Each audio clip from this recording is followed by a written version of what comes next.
Welcome to the Pastor and Postmaster podcast. What you wanted to hear in the sermon, but you didn't. Where the academy meets every day. Absolutely. And I'm Kyla, and I'm nobody. She's the brains of the outfit. A lot more hours come from her for this podcast than do from us. Heidi-ho, I'm here again. Tell us what you got in your lap. So, good day to you all. We had mentioned earlier in episode 1, when we were at a super undisclosed location, that In the bunker. In the bunker, we were going to kind of feature some art here and there. And lo and behold, I found this guy. This is all done by one man's fingernail. Do you see it? How crazy is this? Literally has like a sharp fingernail, and I think he's from the coast in Mexico. And the guy just takes this fingernail and he just like has a glove and he gets paint and he just like paints these amazing pictures. So anyway, I just want to show you this guy. And I don't know if anyone's interested. I certainly can share his information, but it's really good. I'll give them my email address. I'm not the man that did that, but He's going to collect the agent I'll collect the agent He's going to fees. start growing out I'll his give him fingernail. 4% of the cut. Nice. That's better than New York. Is it really that low? The New York art scene, yeah. Oh my I goodness. just wanted to No. really quick plug real quick. Don't forget also, you guys, if you want to be looking for the book, Fathers book that they co-wrote, Bo and Ryan, don't forget to look in the link because I have it there for you. But that is not what we're talking about today, although we would like you to read the book. We're Fathers talking about of an extensive country. Is Fathers that of what an you're talking about? extensive Yep, country. Yep. that's the one. Yep. Oh, I keep the forgetting. Two lives main of, pastors. the lives of Jonathan Fisher. Jonathan Fisher and Daniel Merrill. Really, Relevant as ever. They wouldn't tell totally you. relevant right now. Yeah, actually, with their church and state contrasts and situations are very much relevant. Tumultuous to our situation. times. Yep. They didn't. They're too humble to talk about it most times. So I'm the one who's going to have to bring up the book from here, here and there. But, we're actually going to talk about something else because, well, it is somewhere in October, an undisclosed date, but it's not quite Halloween. We're going to talk about Halloween because Halloween is probably on your mind. And that's what it said on the title. So we better cover that. Spooky music in right here. And then at the conclusion of our discussion today, we're going to burn some books and Some sage. some Some videos and things. Is that correct? A classic evangelical response. Altar Absolutely. call. Burn What the book? plastic. What movie is that, Bo?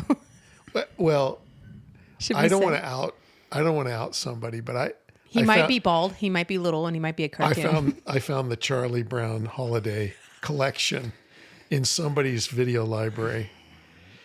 My kids watch The Great Pumpkin pretty regularly. Do I need to confess Heathen. that to you? Father, I have sinned. Penance. Quite wholesome, except for that, the ghosts in the graveyard thing. Yeah, the ghost of the witch apparition in the sky. That's true. So Halloween. So the word, when I talk about the etymology, which is like just the meaning of the word itself, Halloween. There's English, modern English. There's Middle English. There's Old English. I think it's Middle English. Which the farther back you go, it sounds so much like German. You couldn't. If you met your ancestors and they're from England in the year 1000, you probably couldn't even understand a word they're saying. But All Hallows Eve, it is the evening preceding All Saints Day. A tradition going back pretty early in the church. I don't know exactly when it began, but November 1st would be when there would be a memorial for those who have died, and also a prayer for their intercession. And so that was obviously a set-apart holy evening prior to All Saints Day. That's where Halloween comes from. Man, we're a long way from that today, though. Yeah.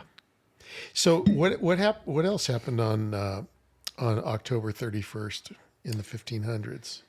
About the year 1517, Martin Luther nailed his 95 Theses to the church door at Wittenberg. Because he was looking for an audience, and he knew that there would be educated, upper crust kind of people coming for the holiday, correct? Yeah, correct. And that was the message board. That was the promotion. That was the podcast, I guess you could say. That was Yeah. their Facebook or whatever. Yeah, Yeah. Facebook or whatever. Spotify. Advertisers. Feel free to advertise on our podcast. That's fine. Just run by us. But yeah, so that's important for Luther. That does begin to change it for Protestants like ourselves, who one of the obviously critiques of the Reformation is prayers to the saints. I mean, it goes back before that. Mm-hmm. So that this creates a break with the traditional All Saints Day. I mean, you could go back and you could say, I'm praying to the saints. A deep part of Roman Catholic theology over time goes from acknowledging their sacrifices, martyrdoms, to acknowledging prayers that they make for the saints, to praying to them. And so Protestants break with that. So they would be mediating our prayers.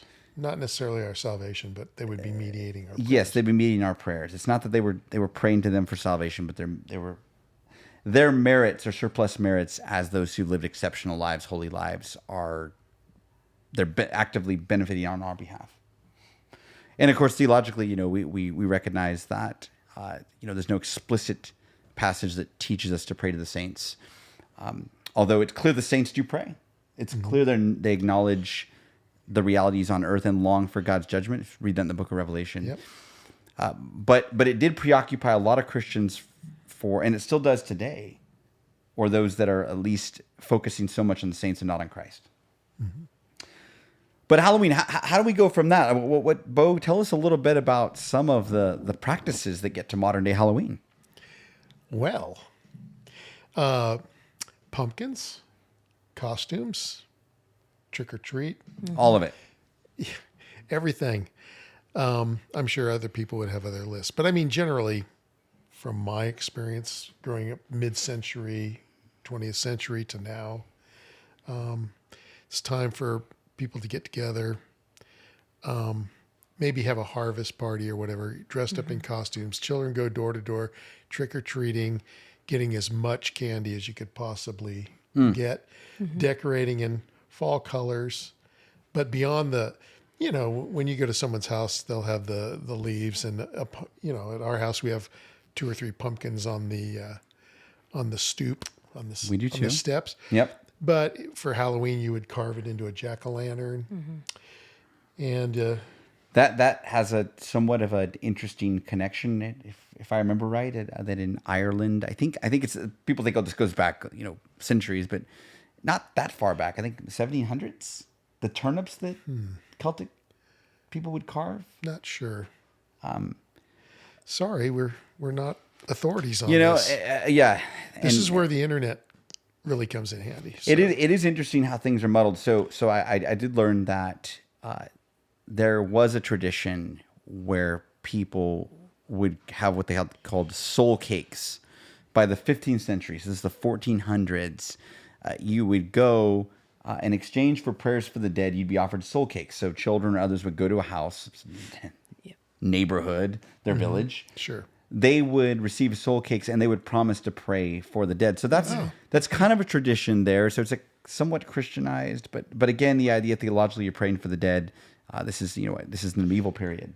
This is before Luther. Luther. Yeah. Yeah. So Not everywhere, but like in Holland, I think is where this yes. is going on. Mm-hmm. Go ahead. Yeah. So you're going to have these holidays. It's a complex history. A complex history. Right. Yeah, muddled. And for Christians, it's like other holidays in general. These holidays that seem to fall on times of the seasons or whatever, where the sun is and the moon are, And so you look at holidays like Christmas, for example, Sorry, guys.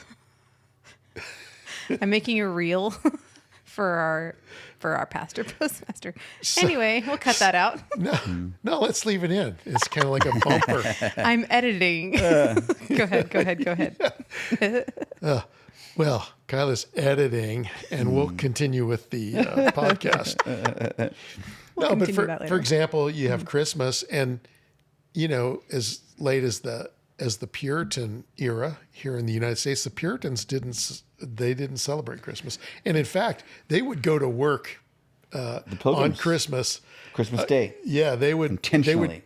Yes, they would make a show of going to work to show that they're not like the Papists, those Roman Catholics, celebrating Scrooge these would have displeased. celebrating Scrooge would have been these stoked. Christianized pagan holidays. Yeah. You know what's interesting, Bo, about that is that you different historians kind of see that process of secularization within Puritanism. Because they did have the Guy Fawkes Day was like the one holiday they celebrated early on. Mm-hmm. Celebration of kind of deliverance of the king from a gunpowder, from a plot to kill. Wearing masks. Yeah. And blaming Catholics. Mm-hmm. So tell me about the tricks. I want to hear that one. Yeah. Tell me. So there is some indication that in the 20th century, late 19th century, when you have Scottish Presbyterians, in the South and other Protestants, they would pull pranks on the Catholics, and they would trick or treat, and the idea was you would perform these tricks or pranks on Catholics, and to show your disdain for the Roman Catholic Church and their keeping of holidays like All Saints Day. Wow. That's interesting. And I obviously getting to teach church history, I'm always interested in, and I learn more every time I'm teaching. But it is important to recognize, when you hear Catholics and you hear Roman Catholicism, it's always important to say what period in the church's history are we talking about. So before Vatican II, 1962-65, the official position of the Roman Catholic Church was that the church rejects democracy and democratic governance, like Pope Leo XIII. It's like 1870s. So there is an element where it's almost like Muslims in Britain, where it's like, yeah, if we had power, we'll put Sharia in law. It's not obviously not quite that bad, or theologically not the same, but the basic idea was, yes, eventually, if there's enough Catholics, we would reject the Constitution. So that anti-Catholic, it somehow has less to do with theology and more with loyalty to the country itself. Yeah. So that in my lifetime, before you guys were born, when John Kennedy was running for office, that was a big deal. It was a big deal. Oh yeah. Who's he going to be more loyal to, the Roman Catholic Church or the Constitution? So they had to make, he had to make statements about that. Yep. And honestly, in the past, it had a huge bearing on what the Pope said about what countries decided. And just to give another shade to it that maybe most people don't think of, I, as an ex-Mormon, when it came time to vote for Romney or Obama, Wow. because I know the history of Mormonism, and I know the covenants that Romney made as a Temple Mormon. I know that he knows about the Council of 50 and these sort of political roles that the Mormon Church sees himself as playing. And I had to wonder to myself, if he's a consistent Mormon, then he's not going to be a consistent constitutionalist. Wow, I did not know that. And if he's a consistent constitutionalist, then I have to if I want to vote for him, I have to reckon with the fact that he's really not. Well, if you're putting your dog on the roof of your car, I'm gonna doubt your sanctification. Because the Mormon Church had a very hostile past with the U.S. government. Yes, Congress declared war on Utah. Right. And Brigham Young wisely was able to diffuse the situation. Fox-like shrewdness. Yeah, and so like I just figured, Mitt Romney, he's just working into. He's compartmentalizing because I know that as a Mormon, I would have considered my highest loyalty to the LDS Church. It's interesting too, thinking about that, because it does make us reflect on Halloween, because it's like, okay, here's what Halloween is in its basic historic sense. Here's what it's become over time. Yes. Just like you said, how loyal Romney is to the Mormon Church. How pure, what kind of a purist position he has. And the same thing with Halloween. It's like, well, what? So I would just give my experience, growing up, kind of, I remember. Excuse me, unless we, be seen as throwing stones in a glass house, Christians have to do the same thing. Yes. Yes. I was just thinking that. We do the same thing. So Yeah. Everybody's working through this. Right. Yep. Yeah, they are. Yeah, you're right. In fairness to it, yes. And that's part of the reason why we thought it was important to make this particular episode. But yes, just kind of just brief on my own history, I think I would maybe be able to resonate with some of you. Early on, I remember we did trick-or-treating, dressed up in our own kind of homemade costumes. Then at some point, we rejected Halloween. We're not doing it anymore. We're not trick-or-treating. And so we had a harvest festival. Our church did, like probably many of you did in the 90s, early 2000s. Then, and I was in high school, we kind of had our Christian haunted house, Judgment House. Judgment House. And so it was like kind of haunted house, evangelistic. It seems funny now to do this now, but I was playing a scene where I was one of the terrorists in the hijacked 9/11 No planes. kidding. That's You can go into hell. yeah. So there's this. That's dark. It is dark, right? Maybe I don't know if we would do it Yikes. today quite. I don't know that we would Were there do. box cutters involved? I remember the flashing strobe lights as the plane was going down and saying Allahu Akbar. This is 2002. So Okay, think- this podcast has just gone to awesome. You know, my parents What if watched we it. did that now? We would do January 6th because it's Right. worse than 9/11 Right. apparently. that is really funny. Judgment House. I'm sorry. Yes, no, Judgment Oh, House. that's So it's too funny. It's like it went from rejecting it to, okay, we're going to do an evangelistic event, but it keeps the haunted themes. Sure. And so I feel like we kind of took the whole gamut of like trying to figure out what to do. I think the point is the day is, and this is the point I want to make, is the day is fixed. It's consecrated in a secular way. It's just there. And you have to reckon with it somehow. But we're trying to figure out how do we reckon with it. And what are some of the tensions that we face, Bo? Think about it. Yeah. Well, I can give you some examples because we'll talk about conscience later. Yes. But, there are aspects to it where, okay, are my kids going to participate in this in any level? Trick-or-treating around the neighborhood, going to a harvest festival or whatever. But even going through the store, they're going to see costumes of ghouls, witches, and so forth. So say your children are 4 or 5 years old. That's their first exposure to that kind of stuff. You're going to have to We kind of try to go around the other's lives. Don't look at that. Yeah. My wife does in Costco. distract them with the candy. Right. So, you're going to have to explain what these people are, what this is all about at some point. And so like you, I've gone through different phases. When I was growing up, 1960s, it was just, go out and get candy. And kind of the Luddite kids, they had the little paper bags that, with the prints on them. We would take our pillowcases because Pillowcases. we're going to rake it That's in. OG, man. So A lot of candy. Can Yeah, fit in dude. those. it was mostly about that. It was lighthearted. And, but nowadays you kind of see a repaganization of Halloween where it's It's a great phrase. where it's making a comeback, So that's happened in a period of like 50 years. Okay. From my vantage point. Repaganization. Yeah, and so the pagan or occult themes have always been there, but when I was younger, it was more like like a fantasy. Nobody thought they were witches or It's like a thought post. there was any power. Since we're in a there. post-Christian society, I feel like I think we could probably all pretty much agree Yeah. that we are probably post-Christian. But in that you see this pervasiveness of witchery, witchcraft, Wiccan, warlock kind of behavior. I mean, in the last 5 years, it was like boom, because we don't uphold Christian precepts really anymore. We've kicked it out largely in our schools and public spheres and everything. And so I think that's why you see such an uptick in, and there's one thing on TikTok called witch talk. And of course that's even fading, you guys. It's even more intense now. Witch talk is even kind of more of like older thing, but every year it gets more and more intense.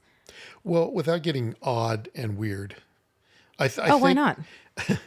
I think what I'm Halloween. saying It's is what the people biblical, and I think it's biblical. I think I could defend it biblically, but human beings are made for God. Yeah. The old adage, you got a God-shaped hole, and there's a vacuum there, and it's going to be filled. But humans are going to gravitate to where there's power. There's power there. And certainly, as a Christian, when I was younger, when I was converted, I was embracing Christ's power to save, cleanse, remove guilt. So there's real power there. So there's also, as we see in John's Apocalypse and other places, Yep. there's a counterfeit power. There's a counterfeit And power. if you know people who are into real paganism, they're drawn to the power of it that takes place there. And it's not, it can be as simple as, hey, I just want to make over myself. I don't want to be the person I am. Or white it could magic be, or something like that. Yeah. Things like that. Or it could be, like I want power over people or whatever. But anyway, so I think they're drawn, in the absence of a Christian sort of worldview, they're going to sense something there. It's not like it's not like a fairy tale. It's not like, it might start out that way to some, like when I was a kid, I played with a Ouija board and stuff like that. And it was like a joke and it was funny, but you could tell that something was going on there. And, so some people who are looking to fill that void, I think they'll be attracted to it. Absolutely. And start down the road. Yeah. Okay. So, one thing about paganism, it's a great term because originally it means pagano is a country dweller in Latin, and early in the church's history, most people who were Christians were in cities, and then out in the country, which in our country is becoming that way. This is the person most likely or unlikely to go to church now is someone without a high school degree, lives in a rural area. So there's a pagan aspect there. So, but a pagan person typically was, it's complicated to say what it is because there are some practices that are kind of just perennial, like the idea that there are forces outside your control that are dark and that there are certain things you can do to harness their power. They are both feared, at the same time, there's an envy of some of their power. It's very basic. And this is universal. Universal. Because you will find... Every culture. You will find... we tend to think as pretty much city dwellers, even though we live in the country. We've had the background, so we're sophisticated. Really certainly compared to those people who are a lot literate. Well-rounded. But so we would think of Islam as very strict and so forth, and you're not going to get into occult. No, there's Islamic folk religion, just like there's Christian folk religion. And when we talked about Mormonism, that's what Joseph Smith was steeped in. Yes, in spiritualism. Yeah, absolutely. So I would say folk religion, paganism, pretty similar. One thing about it, G.K. Chesterton writes a lot about this, and C.S. Lewis as well, is the idea there's like a certain element of despair in pagan thought, fatalism. And so there's not a sense that, okay, if you're becoming a pagan, you're becoming spiritual and you have a relationship with whatever. The universe or Satan. You don't. What you have certain kinds of code. You have certain kinds of phrases that basically make them do stuff for you. We're cracking each other I know. up. I can't look over there. I'm going to take a sip Dr. of my Rendell water. should continue because we're not. Yeah, the class is not paying attention. I'm I sorry. hope they're not casting a spell on me right now. So later on, we'll play with the Ouija board. that's right. Go ahead. But yeah, the basic, you see this too, because, and I talked about this in a sermon, one of the members of my church brought this up as well. Like, think about this. You wouldn't want to witness a car accident in real life with people torn up or war. You certainly wouldn't want to experience yourself. And you wouldn't want that to happen to people that but yet you see it all over people's lawns. And I think it hints at something that is deeply pagan, which is if you can get close to it without getting harmed, you have power over it. Oof. That's a great way to. That's very I'm going to write that down after the podcast. Yeah, and actually, we're going to take a break on that, and we'll be right back because we're going to touch on that. But just hang in there for a second, and we'll be right back. It's probably nothing even. There's no commercial. It'll just zip right on back. Bye. Yeah, so just mention again how with the grotesque costumes. I mean, some of the more, I guess you'd say, exaggerated or lurid decorations are actually kind of a way to avoid fear. That's what pagans do. They dress up like the ghouls. Right. They dance in order to scare them off, to get close without being touched by them. And I think that's what a lot of people are doing. So I have a question then on that. Yeah. So as a mom and wife and having a family, the question is, now obviously this is a question of no, but should we allow our kids to play, because it's at Target, right? You can just go get a Ouija board, for example. So is it beneficial? Is it wise to let your kids play with that? The answer is a resounding no, right? Yes. So let's No. say they do. Let's say they accidentally bring one home thinking, or grandma gets them one, and somehow you miss this or whatever, and your kids end up playing with it. So what are the ramifications of something like that? Because these are gifts that are going to be given at Christmas time, or these are things that kids are doing actively right now to try to, like you said earlier, they're curious, and it's like this whole thing. So let's say that someone's played with it. Because I had an instance where I played with one, and this was probably, I was like 14, 13, maybe even like 10 actually. And I played with this thing not knowing, and with my friends, and I came home and I'm standing in the kitchen, and all of a sudden all 4 pilots on the stove just poof, all go up. And I just knew immediately. I was super guilted. And then I was like, Dad. And so my dad, having Pentecostal roots, he comes running in and he's like praying. And I mean, it certainly stopped there, and I didn't have the Ouija board in my home, but I did notice when I got home an immediate paranormal action in my, thing happening to me in my house. So what are the ramifications of that, and how do you kind of get out of that? You want to share? Yeah. No, no. That's something that's difficult to navigate. I mean, I played with a Ouija board. This is not a new phenomenon. Milton Bradley Ouija board. I think they people made have it. played with them and they've returned back to their homes, Right, and physically. yeah. So yeah, and in the context of Halloween, for a long time, it wasn't seen as occultic or diabolical or anything mystical. It just seems like a good-natured fun or something like that. And yeah, but the Ouija board, tarot cards are huge now.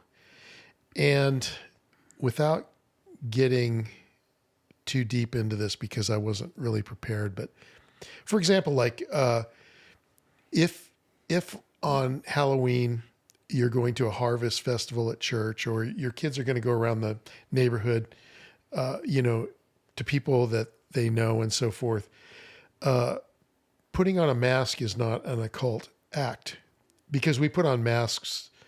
We dress up in costume. We have actors that dress up in costume. For church events. Yeah. But a Ouija board, that's for contacting spirits. So, so like I don't see any positive, we can't redeem that. Like it's dedicated Jesus Right. saves. Yeah. Oh, look at that. Yeah. Right.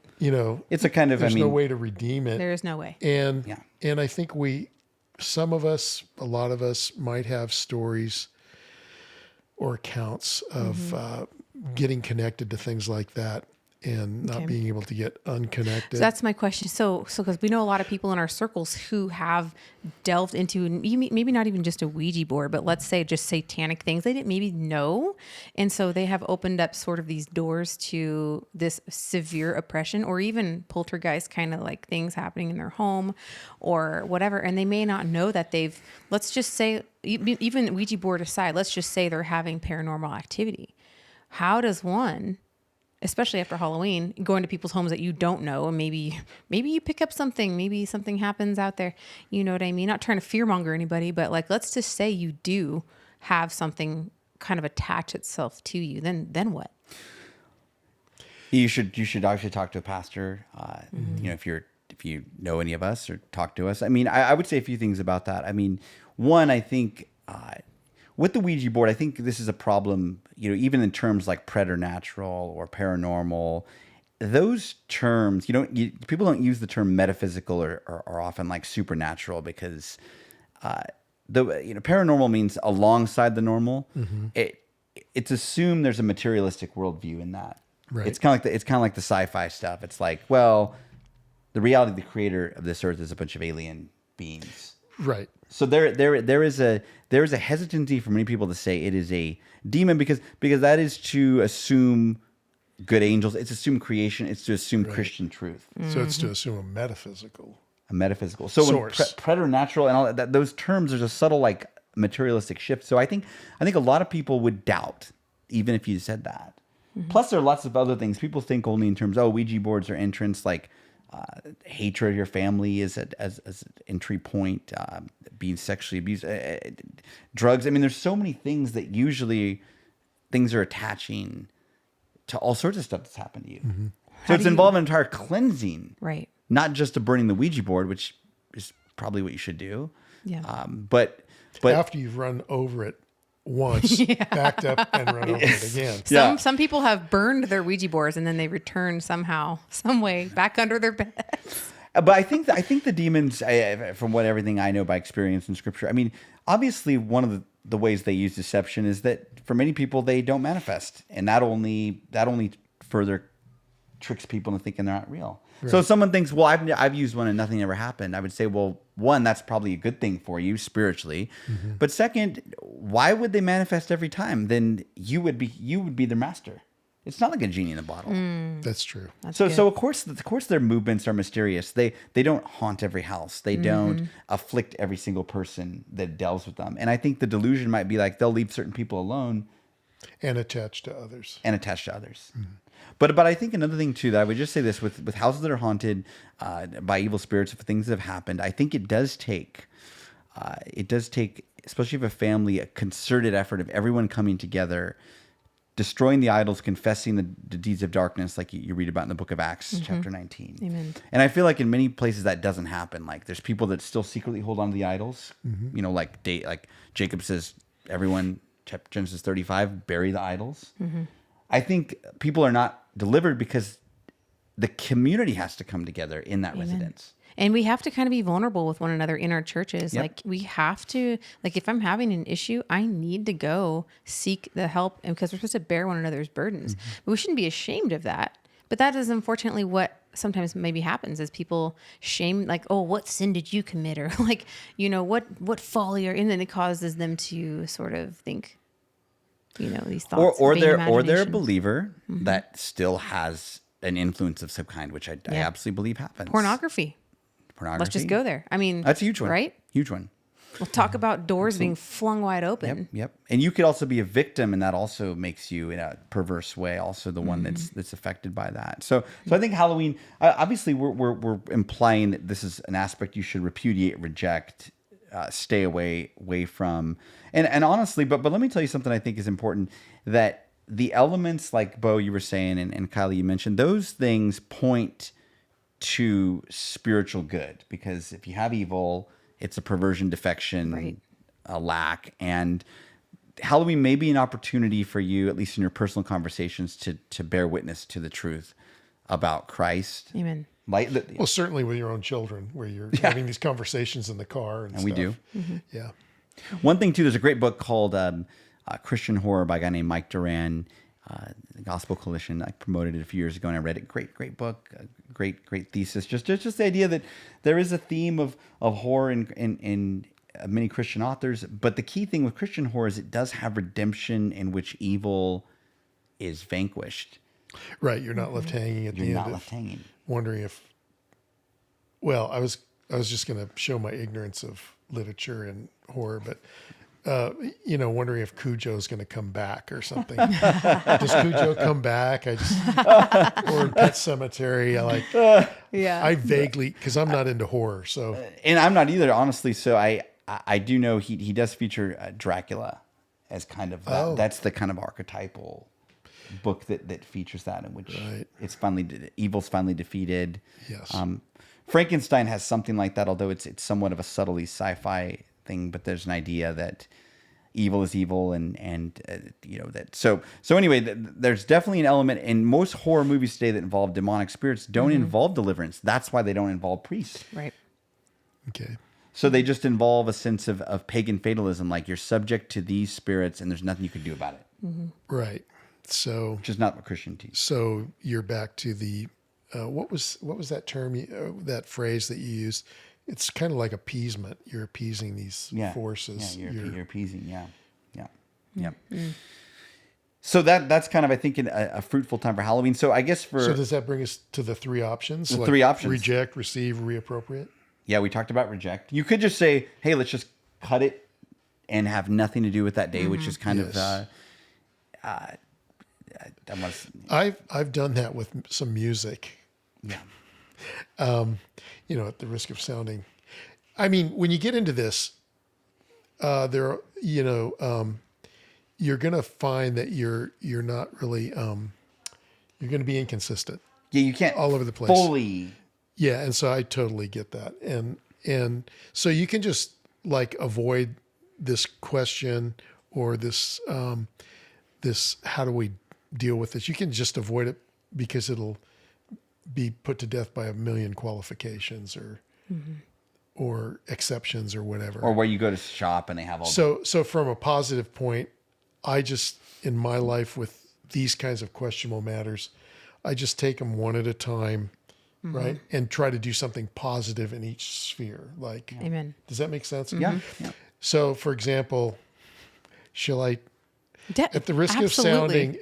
of sounding weird and over the top, I listen to a lot of music and I listen to a lot of secular music, and my wife and I were Deadheads, and that was when it was actually a club.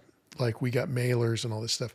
Oh. And so we'd go to Dead concerts and stuff, and they were singing like country music, folky music, happy music, but there was a real darkness to it, and people would go, well, duh, Grateful Dead, and it wasn't until like recently with some documentaries that came out that kind of explained or shed light on what Denise and I were feeling in those days when we saw the Grateful Dead, the band itself, go through these different phases, and we didn't know what it was. But what we did know is that we were withdrawing from that culture, and it was not good. It was very dark. And so there's certain music I don't listen to. So to this day, even if it's Stevie Ray Vaughan, I love that riff. When it comes on, turn the channel, turn it down. So in some ways I'm inconsistent because there's other songs that I listen to that, But we do have to be careful. and there's praise songs that I probably shouldn't be listening to because they're doctrinally ridiculous. That's true. But I cut them a little extra slack. You know what's Yeah. interesting, Yeah. Bo, thinking about this whole rejection concept, obviously Halloween is such a diffuse and big theme that, like, to reject Halloween, obviously you would need to say, well, what elements of it? Usually we mean some elements of it. We don't mean like that day we don't go outside, we don't shop, we don't, my kids still see all the ghoulish things at stores. But the thing about believers is that, we do have that primacy of the conscience throughout the New Testament. And that there is a way in which someone, like what Romans 14 says about days, that it's before the master that we stand or fall. And so there could be an element where some of us are called to reject it. And then some of us may be a part of it that we can be engaged in. Or even redeem it. I was surprised when I started thinking about this more. I started, looking around the internet, because that's where all of our information comes from. Of course. I don't go to Solid the resource. I don't go to the library anymore. Solid. I don't The go to Google Books books. is pretty solid.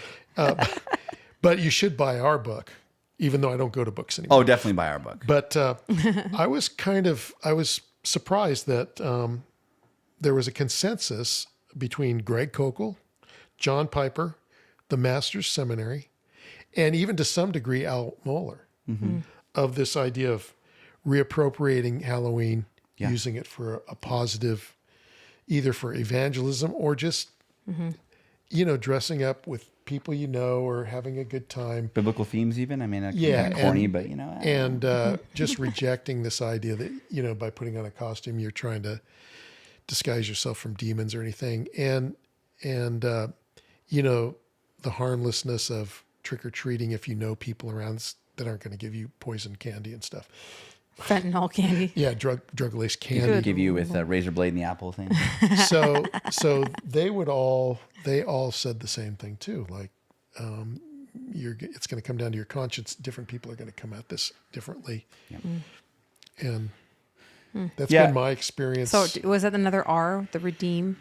So one's reject, one is receive. You just take it as it is, and all of its reappropriate. Okay. Reappropriate. So that's the Harvest Festival. So not many Christians receive it. And that's the caveat that Al Mohler put on it. He says if I want to be very cautious about this, but as Christians we don't receive it as a holiday. In other words, we're not holy day. We're not looking at it to celebrate Halloween. And I'll tell you, it's interesting. I teach a seminary class, as I've mentioned several times already, but we have a class that falls on Thursday. Halloween's on Thursday, and I talk to the guys about it, different pastors, and they're like, "Hey, could we do that? That lecture's recorded only because they're doing a lot of ministry on that night." So it's like that they've reappropriated it, and it's become a day where you can get people out and talk to them. I think that's my favorite option. Reappropriating. Yeah. Yeah, as a family, we kind of did them all, except we didn't receive it. I mean, it was never wholeheartedly. Yeah, oh yeah, this is the day we celebrate the Day of the Dead. And no. Trick or treating among people we know, Harvest Festival, and the most interesting was when our children were grown up and Denise and I were staying at home. Like tonight, we're going to shut off the lights. We're just not going to do it. We don't have that many visitors anyway on Halloween in our neighborhood. But what I did was I would get pamphlets or tracts from quality ones like from Desiring God and Little John. Oh, there you go. Gospels of John. So I would give I didn't want to stiff the kids. Yeah. And give them Here's a real tip. Here's a walnut. Yeah.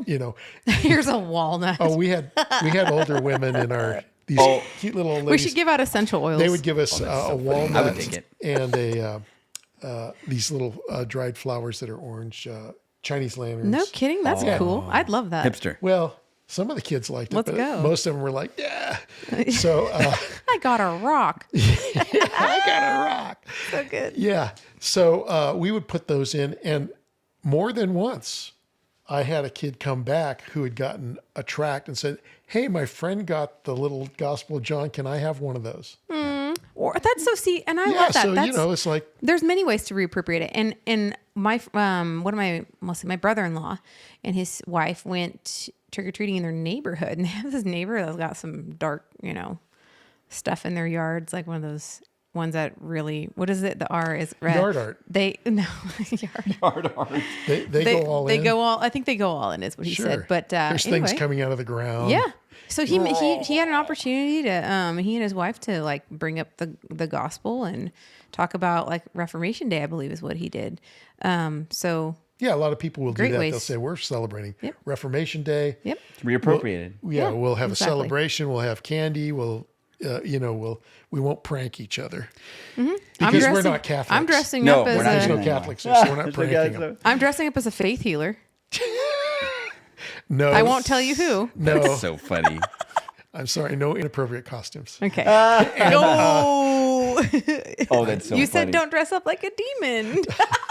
So Look, funny. we're kidding. I'm just joking. We're just joking. being We're naughty. joking. We're joking. You know, I want to mention something too, just about, we're talking about something I think historically, Gregory the Wonder Worker, he's called in the 3rd century, so the 200s AD, kind of was, I don't know the details, it seems like they're sparse, but he basically recognized the pagans have these, they have their own holy days. They become Christians. Or what if they're not Christians? We are going to make our Christian holy day better than theirs. We're going to outdo them. Oh, And so that was kind of a so theme. that's not Interesting. reject. It's not receive. It's not reappropriate. It's ramp it up. Ramp it up. Ramp it up. Ramp it up.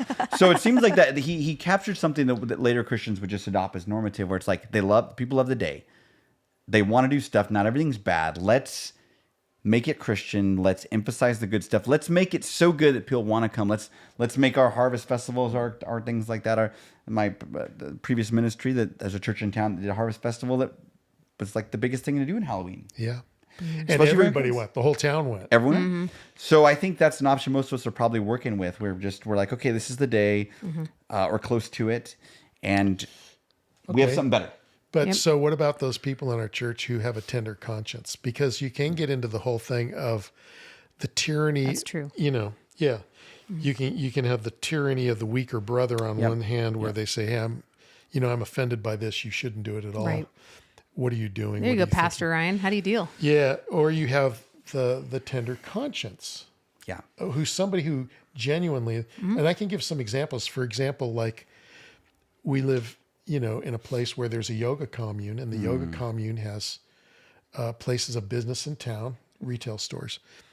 And so I encountered Christians who came out of that background. Right. They don't shop at the store because they know the money goes to the ashram and stuff. Right. And so I'm not going to give them a gift from the Ananda store or something, Yeah. And then I also had a friend who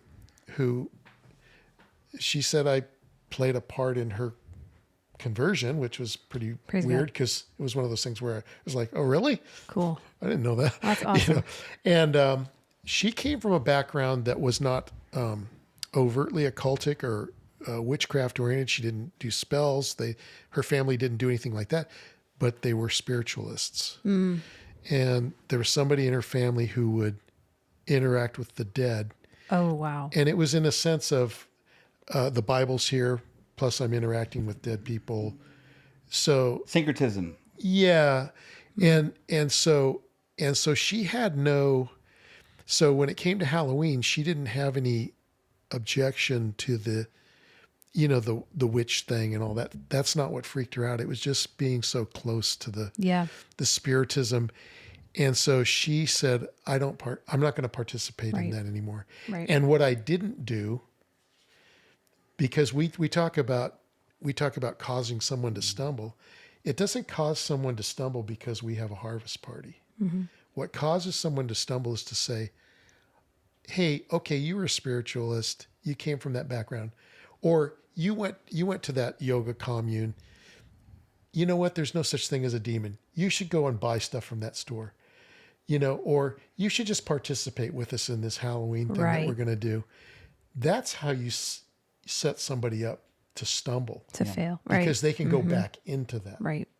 And plus they're wrestling with this. They've made a covenant with God that they're not going to deal with those. And they've seen entities some anymore. stuff typically. Yeah. And they don't mess around. It's I know in- people what- like that too, Bo. That's a good point. So I don't want to talk people out of their convictions about Halloween. That's right. I think that passage is 1 Corinthians 8, where Paul says, I'm convinced that nothing is unclean in and of itself, but it is for anyone who believes that it is.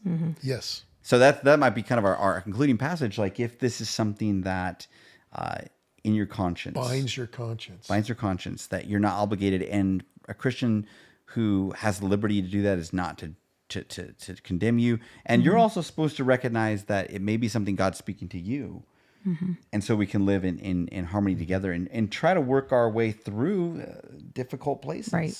Yeah, I have a very free conscience on a lot of things, music, food, celebrations and stuff. And I'm willing to hear out people who think that I'm compromising with the world. And you can even And I share think that on here. You can share it in the comment section. Yeah, and I don't want to blow people off.